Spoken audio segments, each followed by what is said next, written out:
ایک دفعہ درود شریف پڑھ کے اپنے دلوں کی طرف متوجہ ہوں. استغفر اللہ تعالی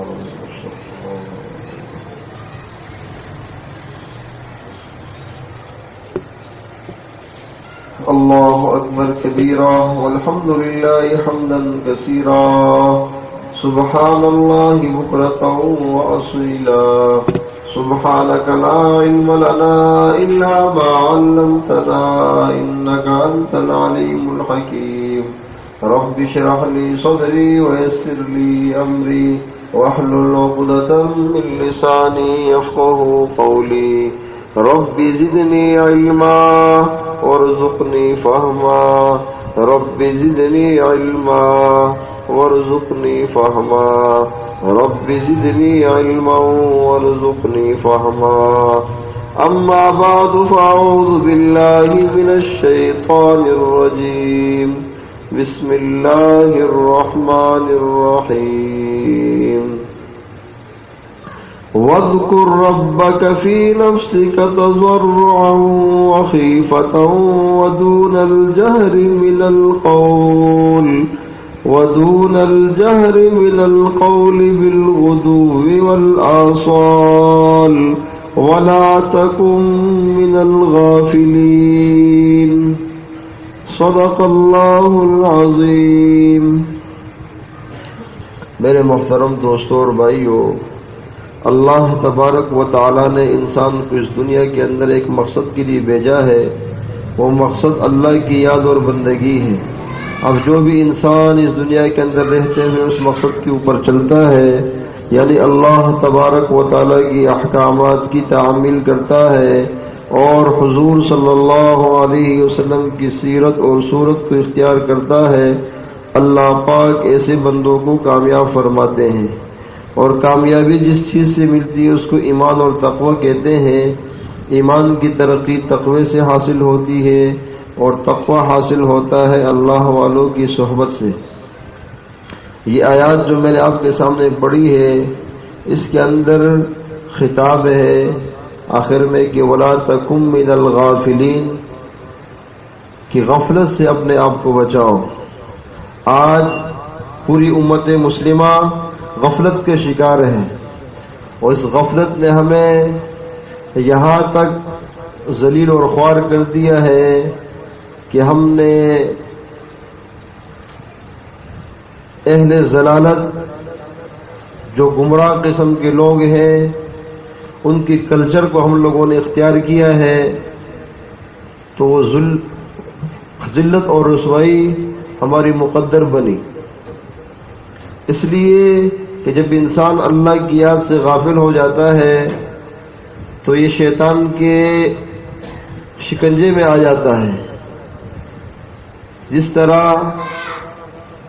حدیث شریف میں آتا ہے کہ شیطان جو ہے یہ انسان کے دل کے قریب بیٹھا ہے. جو ہی یہ غافل ہوتا ہے اللہ کی یاد سے تو وہ اپنے سونڈ کی طرح جکھن اس کے دل میں لگاتا ہے، جس سے وساوس اس کے دل میں آتے ہیں، خیالات آتے ہیں. تو یہ وساوس اور خیالات، یہ موقع اس کو کب ملتا ہے کہ جب انسان غفلت کا شکار ہوتا ہے.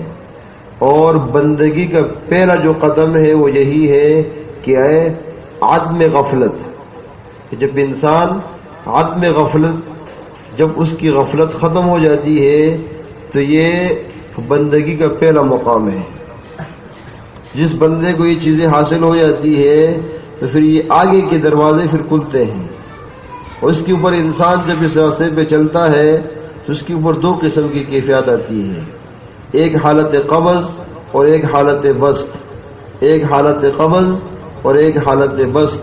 اس طرح ہمارے سلسلے کے امام شیخ بہاؤالدین نقشبند رحمۃ اللہ علیہ، انہوں نے جب محنت شروع کی تو ان کے اوپر یہ حالت قبض شروع ہو گئی.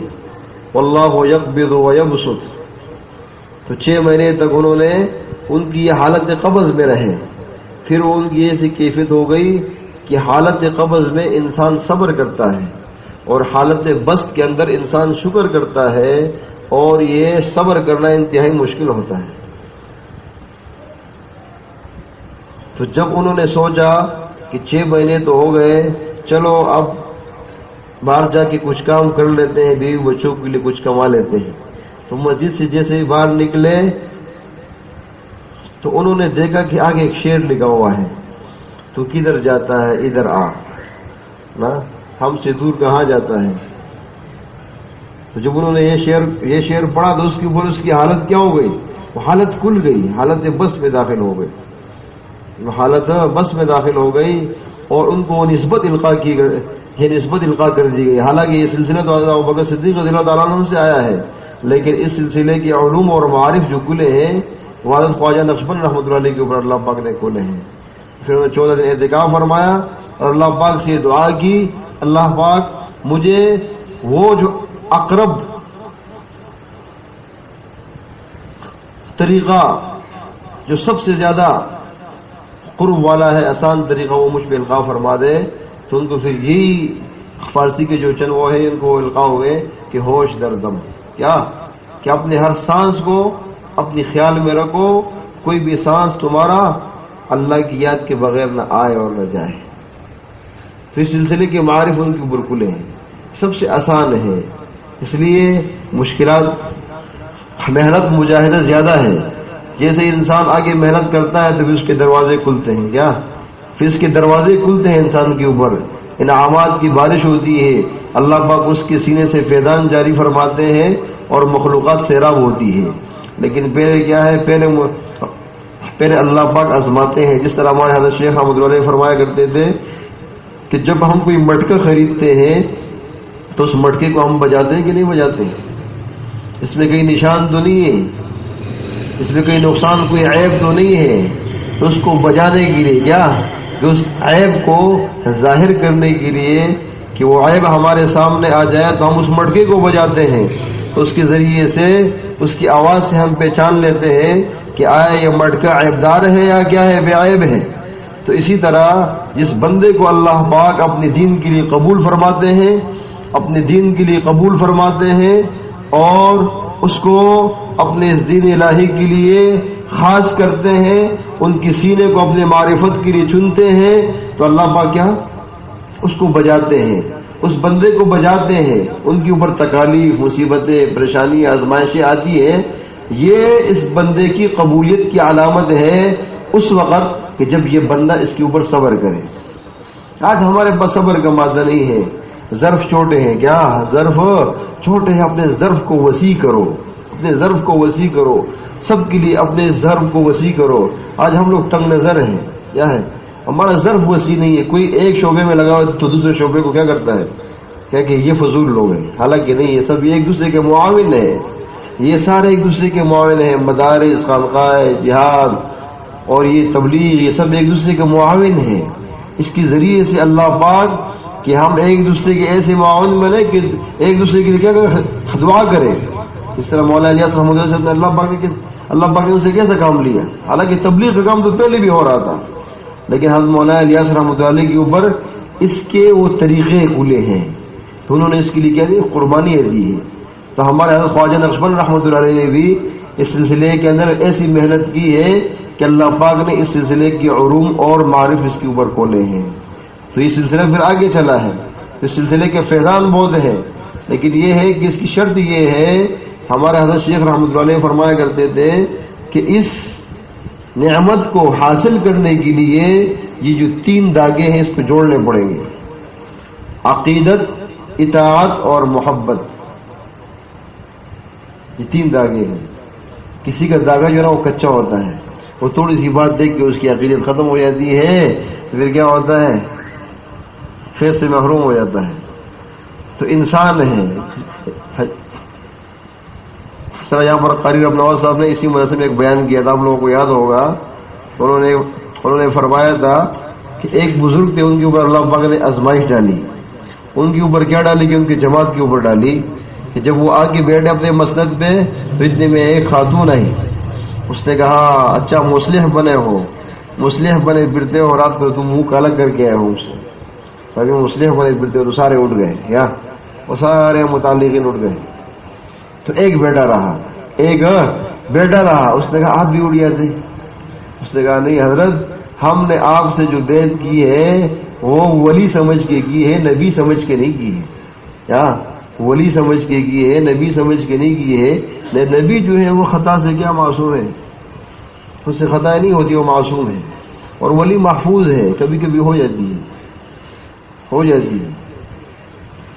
تو کہا کہ ہم نے جو بیعت کی ہے وہ ولی سمجھ کے کی ہے، نبی سمجھ کے نہیں کی ہے۔ تو کیا خیال ہے؟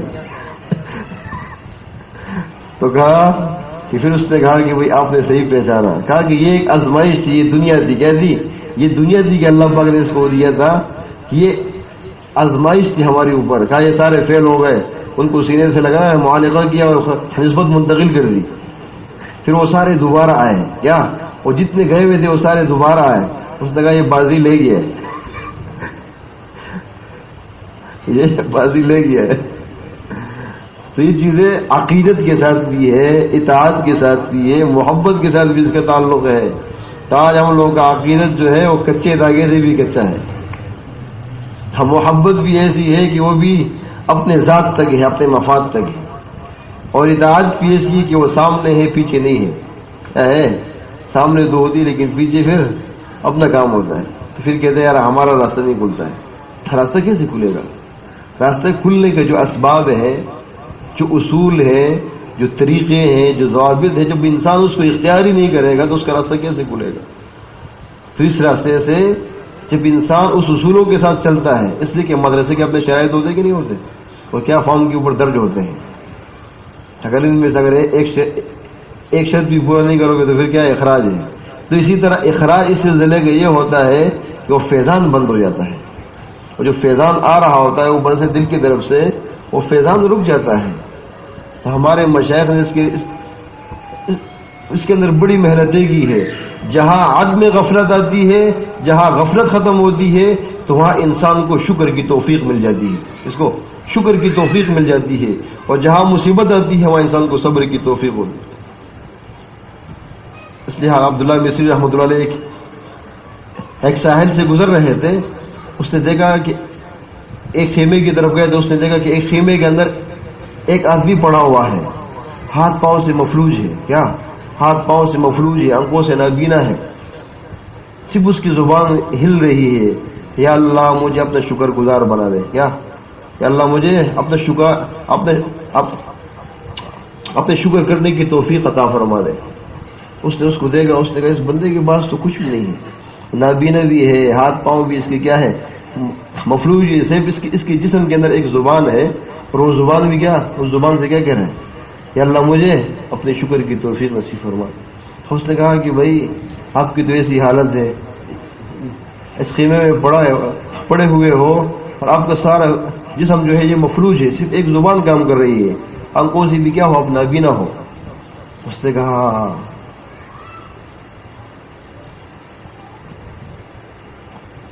یہ زبان تو اللہ پاک نے مجھے سالم دی ہے نا، کیا یہ زبان تو اللہ پاک نے مجھے سالم دی ہے نا، تو اس سے میں اللہ کا شکر ادا نہ کروں؟ اور کہا کہ پھر دوسری بات یہ ہے کہ اللہ پاک نے میری خدمت کے لیے میرے ایک بیٹے کو قبول کیا ہے، میرے ایک بیٹے کو قبول کیا ہے، اور وہ بھی کیا ہے، فرما بردار ہے اللہ کا، نافرمان نہیں ہے، تو اس بات پہ میں شکر نہ کروں؟ اس نے پھر جو کچھ عرصے کے بعد دیکھا تو کہا کہ وہ بچہ کہیں جا رہا تھا، وہ ایک دو دن سے نہیں آیا، تو اس نے کہا کہ اس بچے کی خبر گیری کرو۔ وہ دیکھا کہ دو پتھروں کے درمیان میں جو نا وہ اس کی لاش پڑی ہوئی تھی، اور درندوں نے اس کو چیر دیا تھا۔ اس نے دیکھا تو بہت زیادہ رویا عبداللہ مصری رحمۃ اللہ علیہ۔ اس نے کہا اب میں کیا بولوں گا ان کے والد کو، ان کو تو بہت بڑا غم ہوگا۔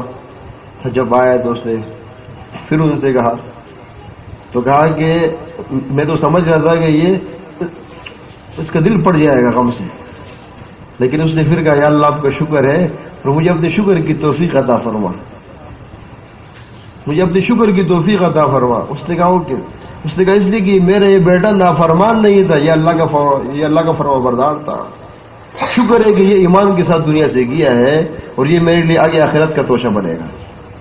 کیا ہے یہ میرے لیے آگے آخرت کا توشہ ہے، اور بس ایک آہ نکالی، اس نے بھی روح پرواز کر دی۔ تو اتنے میں دیکھا کہ آوازیں شروع ہو گئی، لوگ آنے لگے، کوئی اس کا ہاتھ چوم رہا ہے، کوئی اس کا پاؤں چوم رہا ہے، کوئی اس کے مادے کو چوم رہا ہے۔ اس نے کہا بھائی یہ بندہ کون ہے؟ اس نے کہا یہ عبداللہ ابن عباس رضی اللہ عنہ کا شاگرد ہے اور بہت بڑا محدث ہے، نام مجھ سے بھول گیا اس نے.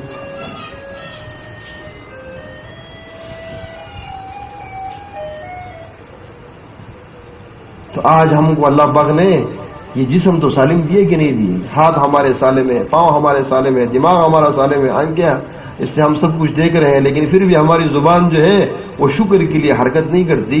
اس لیے ایک بزرگ فرماتے ہیں کہ اللہ کی نعمتیں کہا کے تو ہمارے دانت گھس گئے ہیں، لیکن شکر میں ہماری زبان نہیں گھسی ہے. اللہ کے شکر میں ہماری زبان گھسی ہے. حالانکہ دانت تو سخت ہے اور زبان نرم ہے، لیکن زبان نہیں گھسی ہے، دانت گھس گئے ہیں، اس لیے کہ شکر ہی نہیں کرتے. تو یہاں پر لئن شکرتم لازیدنکم، جب ہم اللہ کا شکر ادا کریں گے نعمتوں کے اوپر، انسان اپنے اپنے ایک ایک نعمت کو سر کی بالوں سے لے کے پاؤں کے ناخن تک ایک ایک نعمت کے اوپر غور کرے اور اس نعمت کا شکر ادا کرے. تو اس ذکر کی مجلسوں کی وجہ سے اللہ پاک انسان کو یہ حضوری عطا فرماتے ہیں کہ اس کو شکر کی توفیق ملتی ہے. حضرت ابو علی سینا رحمۃ اللہ علیہ شیخ ابو الحسن خرقانی رحمۃ اللہ علیہ کی مجلس میں آئے، اب ذکر کے فضائل بیان فرما رہے تھے. انہوں نے کیا کہا کہ ایک قسم کے اتنے فضائل، تو اس نے کہا ایک خر تو چیزہ نہیں، ایک گدھے تو کیا جانتا ہے. اب بڑی مجلس کے اندر اس کو کہا کیا کہ ایک گدھے تو کیا جانتا ہے، تو اس کا ایک رنگ چڑھ رہا ہے اتر رہا ہے، ایک رنگ چڑھ رہا ہے اتر رہا ہے، سرخ نیلا پیلا ہو رہا ہے. اس نے کہا کہ ایک گدھے کے نام کے اندر اتنا اثر ہے کہ میں نے صرف ایک دفعہ تجھے گدھا کہا ہے اور تیرا یہ رنگ چڑھ رہا ہے اتر رہا ہے، سرخ نیلا پیلا ہو رہا ہے. اور کیا اللہ کے نام کے اندر اثر نہیں ہوگا؟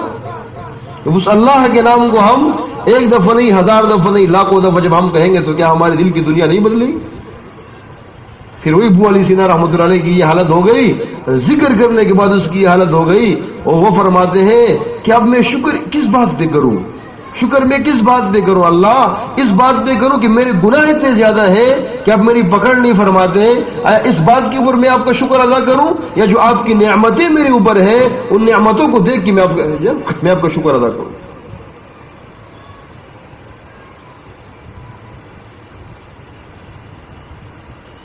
تو اس مجلس میں آنے کا یہی مقصد ہے کہ ولا تکم من الغافلین، کیا ہم اہل غفلت میں سے نکل جائیں، اس میں سے نہ ہو جائے عدم غفلت. یا یہ غفلت ہماری ختم ہو جائے تو پھر یہ عبدیت کا پہلا قدم ہے.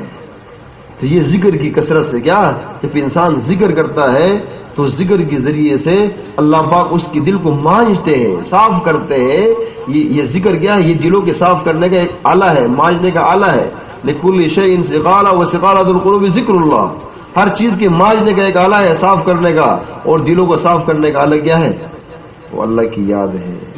یہ اللہ کی یاد کے ذریعے سے انسان کے دل صاف ہوتے ہیں. جب بندے کا دل صاف ہو جاتا ہے تو پھر کیا ہوتا ہے؟